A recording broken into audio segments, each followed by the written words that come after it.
बिस्मिल्लाहिर्रहमानिर्रहीम। अस्सलाम वालेकुम टू ऑल डियर स्टूडेंट्स। मैं आपका tutor Raza Latif from government post graduate college Sundari Faisalabad. Course title mathematical statistics, course code MTH 606, lecture number 1 deliver करने जा रहा हूँ। आज जो हमारा नई बुक से आगाज़ होने जा रहा है और आप सभी स्टूडेंट्स के लिए ये मैथमेटिकल स्टैटिस्टिक्स, या फिर हमें इस सब्जेक्ट को एन अदर नेम में ओनली स्टैटिस्टिक्स भी कह देते हैं, और ये मैथमेटिक्स की एक ब्रांच है। ठीक है, मुख्तलिफ ऑथर्स ने इसके ऊपर वर्क किया है। तो इस कोर्स को मैं आप सभी स्टूडेंट्स को बहुत अच्छे अंदाज में अंडरस्टैंड करवाने जा रहा हूँ।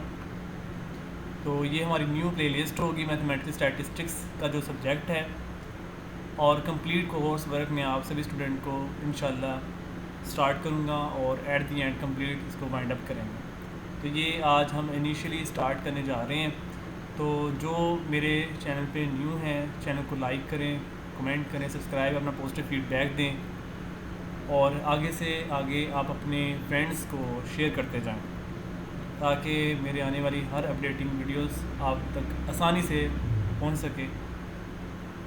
तो आगाज़ करते हैं आर डी स्टूडेंट्स। ये जो सब्जेक्ट है मैथमेटिकल स्टैटिस्टिक्स, ये मैथ की ऐसी ब्रांच है जिसमें हम शुमारियाती और मुख्तलिफ डेटा जो मवाद के तौर पर हम उसके ग्रुप्स बना दें, उसकी ग्राफ बंदी कर दें, जिसको हम कुछ मेंशनलाइज्ड ग्रुपिंग में ग्रो बंदी के लिहाज से बताएं, वो हमारे पास मैथमेटिकल स्टैटिस्टिक्स में आ जाते हैं। इसमें जितने भी ग्राफ्स की बात कर रहे होते हैं तो ये स्टैट्स के वर्क्स को बताता है। स्टैट्स में हम डिस्क्रीट फॉर्म भी देखते हैं, कंटिन्यूस फॉर्म भी देखते हैं। ठीक है, तो डिस्क्रीट में हमारे पास समीशन सम की फॉर्म में अप्लाई हो रहे होते हैं, और इसके अलावा जो आपके पास कंटिन्यूस फॉर्म है स्टैट में, वो आपके पास लाइन इंटीग्रल, जो कि इंटीग्रेशन, डेफिनेट इंटीग्रल, या आपके पास इनडेफिनेट इंटीग्रल की रिप्रेजेंटेशन जिसमें लिमिट्स वगैरह होंगी, वो आपको रिप्रेजेंट मिलेगी।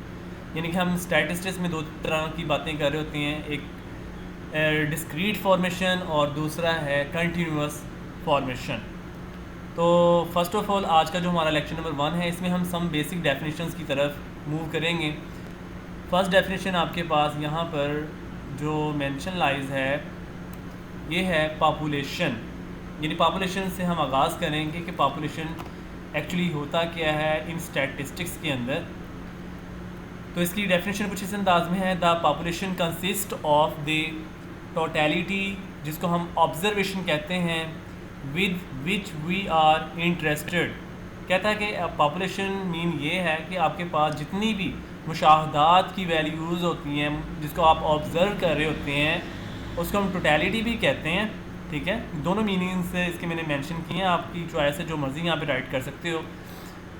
विच वी आर इंटरेस्टेड, जिसमें हमारी दिलचस्पी होगी, ऐसे डाटा को सिलेक्ट करें जिसमें हमारी इंटरेस्टिंग शामिल है, हमारा दिलचस्पी उसके अंदर एक्सेप्टेबल है, उसको हम पॉपुलेशन कह देंगे।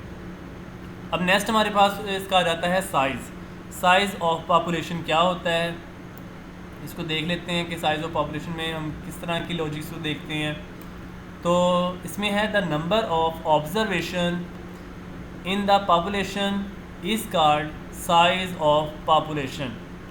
कहता है कि जो आप मुशाहदात करते हैं पॉपुलेशन में, उसके जितने भी नंबर्स वहाँ पर पड़े होते हैं, यानी उसकी जो तादाद है, जो उसकी काउंटिंग है, जो इसको आप लिस्ट कर रहे हो, तो उसको आप साइज़ ऑफ पॉपुलेशन कहते हैं। It is denoted by capital N। Population को हम रिप्रेजेंट करने के लिए कैपिटल N से ज़ाहिर करते हैं। ठीक है, तो यह आप सभी स्टूडेंट को आप माइंड में रहना चाहिए कि हम कैपिटल N किस बात के लिए यूज़ करते हैं। तो कैपिटल N आप लोग यूज़ करते हैं पॉपुलेशन के साइज़ के लिए। ठीक है, इसके लिए कोई हम एग्जांपल सॉल्व कर लेते हैं, अंडरस्टैंड कर लेते हैं कि एग्जांपल में हम कैसे बताएंगे कि कोई पॉपुलेशन एग्जिस्ट कर रही है या नहीं। ये मैंने एग्जांपल नंबर 1 राइट की है। There are 600 students in a college that are classified according to their blood groups. यहाँ पर मैंने कहा है कि एक कॉलेज है, उसमें फ़र्ज़ करें एक BS के स्टूडेंट्स कोई 600 एक डिपार्टमेंट के हैं, और उस डिपार्टमेंट के जो 600 स्टूडेंट्स क्लासीफाइड किए गए हैं उनको ग्रुप बंदी के लिहाज से, तो वो एक ब्लड ग्रुप्स के लिहाज से हम कह सकते हैं कि उनके ब्लड ग्रुप्स सभी के डिफरेंट्स होते हैं और ब्लड ग्रुप से जो इनके मैच करते हैं, अगर हम उनका एक ग्रुप बना लें, मतलब कि ए पॉजिटिव ब्लड ग्रुप जितने भी स्टूडेंट्स होंगे, फॉर एग्जांपल मैं कह देता हूँ कि वो आपके पास कोई 87 स्टूडेंट कोई ए पॉजिटिव ब्लड के हैं, ठीक है। ऐसे ही ए नेगेटिव के कोई हम कह देते हैं फॉर एग्जांपल 57 हैं, और इसी तरह हम कुछ कह देते हैं कि ए बी पॉजिटिव आपके पास 136 हैं, ठीक है। इसी तरह बाकी ओ नेगेटिव भी होते हैं, ओ पॉजिटिव भी हैं, डिफरेंट ब्लड ग्रुप्स होते हैं, उनकी हम ग्रुप बंदी कर लेते हैं। उन सभी को अगर हम ऐड करें, जितने भी ब्लड ग्रुप्स आते हैं, अगर हम उनको ऐड करें तो आपके पास जो टोटल स्टूडेंट्स आएंगे वो आपके पास 600 हो जाएंगे। इट्स मीन कि आपके पास जितनी भी ग्रुप बंदी है आप उनको ऐड करके उनका समेशन ले लें तो वो आपके पास टोटल उसकी स्ट्रेंथ बता देगा।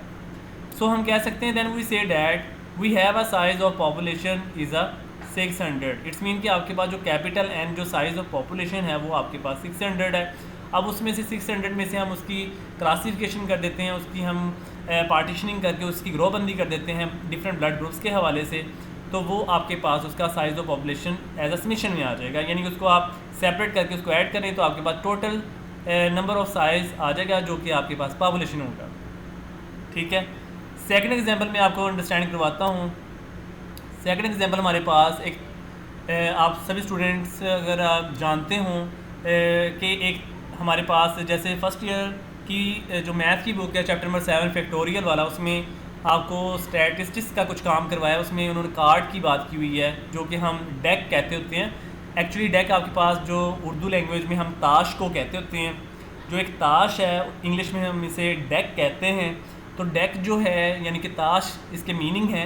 तो ताश को अगर हम टोटल नंबर इसके काउंट करें तो हमारे पास टोटल 52 ताश के वहाँ पर डेक्स होते हैं, यानी कि कार्ड वहाँ पर एग्जिस्ट कर रहे होते हैं। तो हमारे पास यहाँ पर मैंने लिखा है number of cards in a deck, the size of deck is 52। अब 52 इसका पॉपुलेशन का साइज़ है। अगर हम इसमें ग्रोबंदी की बात करें तो जो ताश के अंदर डेक में, यानी ताश का दूसरा नाम डेक है, अगर इसमें हम ग्रोबंदी की बात करें कि क्लासिफिकेशन इसमें क्या है, तो इसमें 13 के ग्रुपिंग होती है, यानी कि 13 का एक ग्रुप होता है, फिर अनदर 13 का ग्रुप होता है, फिर अनदर, टोटल आपके पास 4 डेक्स होते हैं, ठीक है। 4 इसमें ग्रोबंदी होते हैं। तो अगर 4 को आप 13 से मल्टीप्लाई करें तो 13 मल्टीप्लाई 4 आपके पास 52 डेक्स आ जाएगा, ठीक है। तो नंबर ऑफ कार्ड्स के अंदर टोटल पॉपुलेशन आपके पास कितनी होगी, capital N is equal to 52। Hopefully understand कर लिया होगा सभी स्टूडेंट्स ने। नेक्स्ट पॉपुलेशन के बाद आपके पास आ जाता है सैंपल, कि सैंपल किसे कहते हैं। अब सैंपल आपके पास कुछ ऐसे है कि जो आपने पॉपुलेशन सॉल्व की, अभी हमने जो डेफिनेशन अंडरस्टैंड की और उसके साइज़ को देखा, तो पॉपुलेशन में से कुछ एलिमेंट्स अगर हम पिक कर लें तो वो उसका सबसेट कहलाएगा। यानी कि हमने क्या रीड करना है, the subset of population is called sample. Sample किसे कहेंगे, पॉपुलेशन का जो सबसेट होगा, यानी पॉपुलेशन में से जो एलिमेंट्स हम पिक कर लेते हैं, चूज़ कर लेते हैं, सिलेक्ट कर लेते हैं, तो पॉपुलेशन में जो एलिमेंट्स आप उठा लेते हैं, पिक कर लेते हैं, this is known as a sample. और सैंपल के साइज़ को हम ज़ाहिर करते हैं स्मॉल एन के साथ। नेक्स्ट हमारे पास सैंपल के कुछ क्लासिफिकेशन आ जाती हैं। फर्स्ट ऑफ ऑल हमारे पास सैंपल की क्लासिफिकेशन में आ जाता है सैम्पलिंग। सैम्पलिंग क्या होता है इसको हम अंडरस्टैंड कर लेते हैं। The process of selecting the sample is called sampling. यानी कि आपने सैंपल में से जो सिलेक्टेड पोर्शन को आपने हल करना है, सॉल्व करना है, वो आपके पास सिलेक्टेड मटेरियल सैम्पलिंग में चला जाता है, ठीक है। The process of selecting the sample is called sampling. अब नेक्स्ट हमारे पास आ जाता है सैम्पलिंग के बाद सैम्पलिंग यूनिट, कि सैम्पलिंग का यूनिट क्या होता है। An individual member of the population is called sampling unit. जितने भी मेंबर्स पॉपुलेशन में होते हैं इनफरादी तौर पे, यानी उसमें कुछ मखसूस होते हैं, स्पेशल होते हैं, वो जो स्पेशल आपके पास मेंबर्स पाए जाते हैं पॉपुलेशन में, उनको हम सैम्पलिंग यूनिट में कह देते हैं, ठीक है। सैम्पलिंग यूनिट में कौन से आएंगे, जो स्पेशल कैरेक्टरिस्टिक रखते होंगे, मेंबर्स होंगे पॉपुलेशन के, वो सैम्पलिंग यूनिट में चले जाएंगे। फिर आ जाता है रैंडम सैंपल। क्या होता है, रैंडम सैंपल को भी हम दे लेते हैं। तो रैंडम सैंपल है a subset of statistic statistical population in which each of the member of the subset has an equal probability when it is selected। Random sample में क्या कहता है कि जो आप स्टैटिस्टिकल सबसेट पॉपुलेशन का लिया होता है उसमें जो हर मेंबर है वो सबसेट के इक्वल है, जो प्रोबेबिलिटी को सिलेक्ट करता है। प्रोबेबिलिटी के मेंबर्स भी होते हैं। प्रोबेबिलिटी आपके पास जैसे हेड हेड है, हेड टेल है, टेल हेड है, हेड टेल टेल है। These are the probability form कि आपको अगर एक टॉस कॉइन को हम अगर उसको एयर में उछालें तो उससे क्या होगा, आपको दो तरह की विजिबिलिटी होती है, टेल और हेड। अब हेड टेल का अगर हम कॉम्पोजिशन करें तो आपको हेड हेड बनेगा या टेल टेल बनेगा या हेड टेल होगा या टेल हेड होगा। इट 4 आपके पास प्रोपोजिशन यहाँ पर बन जाती हैं। फिर नेक्स्ट हमारे पास आ जाता है पैरामीटर। पैरामीटर क्या होता है? पैरामीटर और स्टैटिस्टिक में डिफरेंस है, इनको आपने माइंड में भी रखना होता है और ये इंपॉर्टेंट डेफिनेशंस भी हैं अकॉर्डिंग टू पेपर। और इसकी डेफिनेशन कुछ इस अंदाज में है, numerical value such as mean, median and standard deviation. Standard deviation के अनदर फॉर्म में आप वेरिएंस भी ले आ सकते हैं। स्टैंडर्ड डेविएशन आपके पास स्केयर के बगैर होता है और अगर हम स्टैंडर्ड डेविएशन में अगर पावर पे 2 लिख दें तो वो आपके पास वेरिएंस बन जाता है। ये इस तरह की बातें हम कैलकुलेशंस में देखेंगे जब आप कुछ एप्लीकेशंस या कोई थ्योरम्स करेंगे।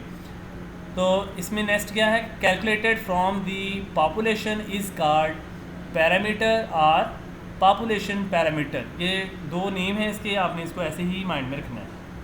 तो न्यूमेरिकल वैल्यू किस तरह की फाइंड कर रहे हैं, जिसमें मीन है, मीडियन है, स्टैंडर्ड डेविएशन, इसको हम कैलकुलेट करें किसके हवाले से, पॉपुलेशन के हवाले से। अगर हम इसको सॉल्व करें तो this is known as parameter और पॉपुलेशन पैरामीटर कहलाएगा। नेक्स्ट हमारे पास आ जाता है स्टैटिस्टिक। आपने यहाँ पर सी के आगे जो एस लिखा हुआ है ये आपने नहीं लिखना, यहाँ पर मिस प्रिंटिंग हुई है, तो आप लिखेंगे स्टैटिस्टिक। स्टैटिस्टिक की जो डेफिनेशन है कुछ ऐसे है, a numerical value such as mean, median and standard deviation calculated from the sample. Sample के लिहाज से अब हम फाइंड करें तो दिस इज़ नोन एज या इज़ कॉल्ड स्टैटिस्टिक और सैम्पल स्टैटिस्टिक। ये 2 नेम है, दोनों को आपने माइंड में रखना है। तो स्टैटिस्टिक में क्या फ़र्क आया कि आप जो प्रीवियस पैरामीटर में देखा कि आपके पास यहाँ पर पॉपुलेशन आया था, तो स्टैटिस्टिक में आपके पास यहाँ पर सैंपल आ जाएगा। जस्ट यही इन दोनों में फ़र्क है, पैरामीटर में और स्टैटिस्टिक में। नेक्स्ट हमारे पास डेफिनेशन आ जाती है, कुछ रिजल्ट्स आ जाते हैं। Here it is denoted by, यानी हमने पैरामीटर और सैंपल के कुछ रिप्रेजेंटेशन निकाली हुई हैं, देख लेते हैं। फर्स्ट प्रॉपर्टी इसकी है कि पैरामीटर आर फिक्स्ड नंबर, कि पैरामीटर आपके पास फिक्स्ड नंबर्स होते हैं। That is it is a constant, जैसे कांस्टेंट नंबर आ जाए, कोई भी काउंटिंग नंबर है तो काउंटिंग नंबर जितने भी हैं जैसे 1 2 3 4 5 6 so on, ठीक है, these are the fixed number जो कि कांस्टेंट होंगे, उनको हम पैरामीटर कहते हैं। सेकेंड प्रॉपर्टी क्या है, the statistic are varies from sample to sample. जो स्टैटिस्टिक होती है वो सैम्पल से सैम्पल तक मूव करेगी फॉर द सेम पॉपुलेशन, यानी कि एक जैसी पॉपुलेशन में रहते हुए एक सैम्पल से दूसरे सैम्पल तक ये वेरी करता है, यानी चेंज हो सकता है। थर्ड प्रॉपर्टी इसकी है, parameter are denoted by Greek letter. जितने भी हमारे पास पैरामीटर्स होते हैं इनको हम ग्रीक लेटर में रिप्रेजेंट करते हैं। अब ग्रीक लेटर किस तरह के हैं इनको भी हम ज़रा डिस्कस कर लेते हैं। डैट इज़, ग्रीक लेटर में हम मीन को ऐसे म्यू की फॉर्म में लिखते हैं, ठीक है, यानी कि ये ऐसे हमने म्यू लिखा और इस मीन का जो आपके पास ग्रीक लेटर है कुछ ऐसे बन जाएगा। स्टैंडर्ड डेविएशन का भी हम ग्रीक लेटर लिखते हैं, इसको आप लोग सिग्मा ऐसे रीड आउट करते हो, ठीक है। नेक्स्ट हमारे पास फोर्थ प्रॉपर्टी आती है, statistic are denoted by Roman letter. Roman letter कैसे होते हैं, जैसे कि आपके पास देखें, डैट इज़ मीन को आप रोमन लेटर में लिखते हैं म्यू डाल के, उसके सबस्क्रिप्ट में एक्स बार लिख देना है। अब ये जो एक्स बार है ये आपके पास सैम्पल के लिए यूज़ हुआ है, अगर आप इसको पॉपुलेशन में देखें तो यहाँ पर एक्स बार नहीं यूज़ किया, ये इन दोनों में फ़र्क है। तो पॉपुलेशन में आपका अकेला म्यू होगा और जो आपके पास सैम्पल में है उसमें म्यू के सबस्क्रिप्ट में एक्स बार आ जाएगा। इसी तरह स्टैंडर्ड डेविएशन का भी होता है सिग्मा एक्स बार, ठीक है। तो नेक्स्ट आपके पास डेफिनेशन आती है sampling distribution, the arrangement of sample data from a population data in a tabular form which depends on the size of sample या फिर पॉपुलेशन एंड सैम्पलिंग। इस फॉर्मेशन में, इन तीन फॉर्मेशन में से किसी में भी आप कन्वर्टेड कर लें तो आपके पास वो डिस्ट्रीब्यूशन सैम्पलिंग में आ जाएगी। यानी कि आपने अरेंजमेंट ऐसी बनानी है जो सैम्पल डाटा से आप पॉपुलेशन डाटा को क्रिएट कर रहे हो किस फॉर्म में, टैबुलर फॉर्म में। टैबुलर फॉर्म भी आप छोटी क्लास में पढ़ चुके हैं और इसमें टैबुलर फॉर्म को अरेंजमेंट में लिखते हैं तरतीब के साथ, जैसे असेंडिंग ऑर्डर होता है, डिसेंडिंग ऑर्डर होता है, तो आप इसको असेंडिंग ऑर्डर में राइट करेंगे। अगर आपसे कहा जाएगा डिसेंडिंग में करें तो आप उस फॉर्म में फिर करोगे, ठीक है।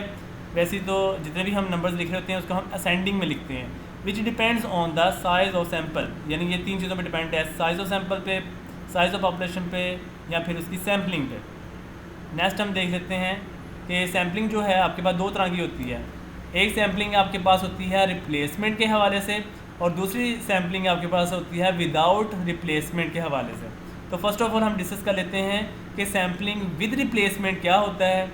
तो इसमें है कि if we select a sample from a population observed and then return again to the population before selecting the next sample.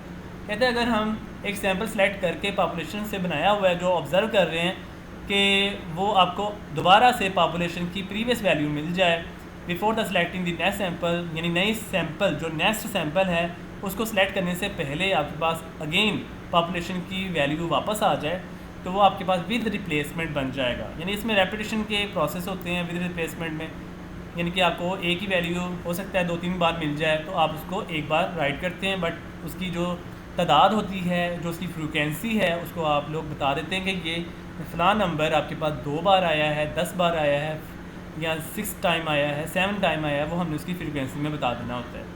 तो in this case the size of population remain same. यहाँ पर पॉपुलेशन का जो size है वो हमेशा एक जैसा रहता है, सेम रहता है। तो नेक्स्ट हमारे पास आ जाता है without replacement. While on the other hand when we select a sample observed it and not return to the population before select to the other sample, in this case the size of population step by step decrease। यानी यहाँ पर sample का size जो है वो ऐसा ऐसा population के हवाले से डिक्रीज़ हो जाएगा। यानी कि इसमें क्या देखा हमने कि हमने सैम्पल को जो ऑब्ज़र्व कर रहे हैं वो दोबारा वो वैल्यू रिटर्न नहीं करता, यानी कि रेपिटेशन नहीं लेके आता। जो वैल्यू आपको एक बार मिली है वो दोबारा आपको नहीं मिलेगी, लेकिन विद रिप्लेसमेंट में आपको वो रिटर्न करता है। यानी कि एक ही वैल्यू आपको दोबारा मिल भी सकती है, वो 4 टाइम मिल जाए, 7 टाइम मिल जाए, लेकिन विदाउट, जो हम ये डेफिनेशन कर रहे हैं विदाउट रिप्लेसमेंट के लिए, इसमें वो नॉट रिटर्नड है। यानी कि आपको दोबारा से ऑब्ज़र्व करते हुए आपको दोबारा से जो वैल्यू है रिटर्न नहीं मिलेगी। ये आपने माइंड में रखना है कि without replacement not return, with replacement में रिटर्न, दैट्स इट। तो आपके पास ये फिनोमेना है, इसको आपने फॉलोअप करना होगा, ठीक है। तो आज के लेक्चर को सभी स्टूडेंट ने बहुत अच्छे अंदाज में अंडरस्टैंड कर लिया होगा। तो स्टैटिस्टिक्स के लेक्चर इंशाल्लाह डे बाय डे आप तक डेली बेसिस पे इंशाल्लाह पहुंचते रहेंगे। तो आप सभी स्टूडेंट्स चैनल के साथ अटैच रहिएगा और जो स्टूडेंट्स न्यू कमर्स हैं वो चैनल को लाइक, कमेंट, सब्सक्राइब करें और आगे से आगे इसको शेयर करते जाएँ और प्रमोट करें जितना हो सकता है, ठीक है। तो आप सभी स्टूडेंट्स अपनी दुआओं में याद रखिएगा। अल्लाह हाफिज़ एंड स्टे ब्लेस्ड।